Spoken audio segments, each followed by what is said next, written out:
Hi hi everyone. మీలో ఎంతమందికి తెలుసు భూతశుద్ధి వివాహం అంటే? భూతశుద్ధి వివాహం అనేది ఆల్రెడీ పూర్వకాలంలో నుంచి ఉన్న మ్యారేజ్లో వివాహ పద్ధతిలో ఇది ఒకటి. ఇలాంటి వివాహ పద్ధతిని రీసెంట్గా హీరోయిన్ సమంత, దర్శకుడు రాజు గారు చేసుకున్నారు.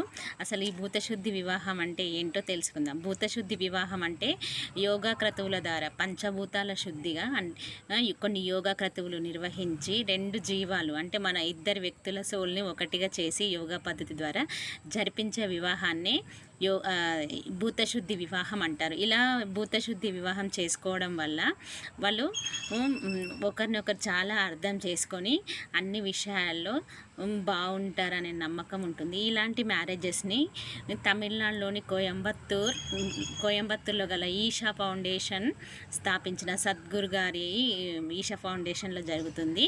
ఇక్కడ ఉండే లింగ భైరవ ఆలయంలో ఇలాంటి భూతశుద్ధి మ్యారేజ్లు అనేటివి నిర్వహిస్తున్నారు. మీరు ఎవరైనా ఇలాంటి మ్యారేజ్ చేసుకోవాలనుకుంటే మీరు ఈషా ఫౌండేషన్ని సంప్రదించవచ్చు. Thank you.